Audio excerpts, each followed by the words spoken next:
যারা ইয়াং এখানে 13, 14, 15, 16 ভাবতেছে আমি তো সিংড়া, আমি তো নাটোর, আমি কি পারবো, আমি তো এখনো বডি স্প্রে ব্যবহার করতে পারি না, আমার তো জামাটা লুজ, আমার তো টাকা নাই, কি হবে, আমি তো চুলের স্টাইল পারি না। এই কথাগুলো প্রথমে মনে হয় আমাদের, আমি তো করি, এটা কি হবে, ঢাকার ছেলেমেলে কি সুন্দর করে ইংরেজি বলে, বাপরে বাপ।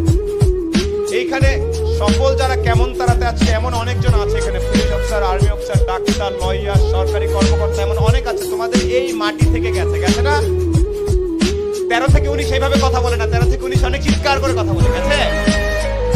এইভাবে কথা বলতে হবে। 13 আর 19 যদি এরকম করে কথা বলো তাহলে আমাদের বয়স হলে তো একদম এভাবে রাখতে হবে। আমি চাই আগামী 5-7 দিন আমি যতক্ষণ কথা বলবো ইচ্ছা মতো চিল্লাবা। আমি জানি তোমরা রাতে ওই গান শোনার জন্য চিল্লানোটা অফ করে রাখছো। আমি একটা কিছু কথা বলি, 13-19 এর যারা আছো, আমার নাম সোলায়মান শিখন, আমার বয়স আচ্ছা এটা না বলি, হ্যাঁ দেখা বোঝা যায় না। আমি এখনো এটা অনেক জায়গায় বলেছি, একটু উদাহরণ দেই। যেহেতু আজকে মন্ত্রী মহোদয় ডেকে এত বড় উঁচু একটা স্টেজে বসাইছে, তার মানে আমি বোধহয় কিছু একটা করছি লাইফে, নাহলে তো টাইকা নিয়ে ঢাকার থেকে আবার প্লেনে করে নিয়ে আসছে, আনার কথা না। পৃথিবীতে একটা জিনিস মনে রাখবা, বিনা পয়সায় কিছু হয় না, তুমি কিছু দিলে তারপরে তুমি কিছু পাবা। এটা সবচেয়ে আমাদের সবার মন খারাপ হয় যে আমাকে ডাকলো না কেন, আমাকে সম্মান দিল না কেন, আমাকে ট্যালেন্ট গুলো বৃত্তি দিল না কেন, কারণ তুমি ভালো একটা খাতা জমা দিতে পারো না। এই জন্যে আমি আবারও ব্যাক করি, আমি সোলায়মান শিখন।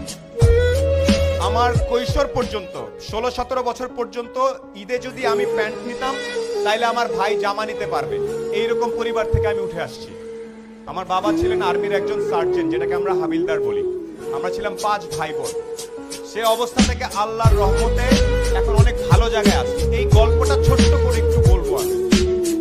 আমি নর্মাল বিভিন্ন জায়গায় পড়াশোনা করেছি। গাড়ির সিট বেল্ট কেমনে বাঁধতে হয় সেটা আমি আসলে 18 বছর পর্যন্ত জানতাম না। গাড়ির সিট বেল্ট এদিক থেকে টাই নাই না এদিকে বাঁধতে আমি জানতাম না। আমি জানতাম না ওই পারফিউমের নাম কি, এগুলো জানতাম না। এখন আমি একটা জিনিস জানতাম, একমাত্র জ্ঞান অর্জন করলে, একমাত্র পরীক্ষার রেজাল্ট গুলা ভালো করলে সামনে কোনো না কোনো ভাবে আমার জীবনে পরিবর্তন আসবে। এখানে পরীক্ষার রেজাল্ট ভালো কার কার আমি আওয়াজ শুনতে চাই। 13 থেকে 19 আওয়াজ শুনতে চাই ভালো ছাত্রছাত্রীদের। এখানে প্রত্যেকে ভালো ছাত্রছাত্রী আমি জানি, আমি আজকে লিস্টে পড়েছি।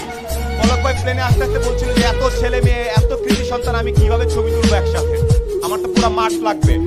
সিংড়ার মতো একটা জায়গায় এতগুলা মেধাবী ছেলে মেয়ে তৈরি হচ্ছে।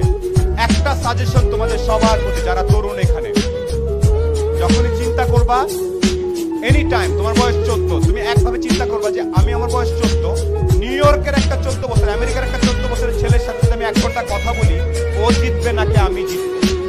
এই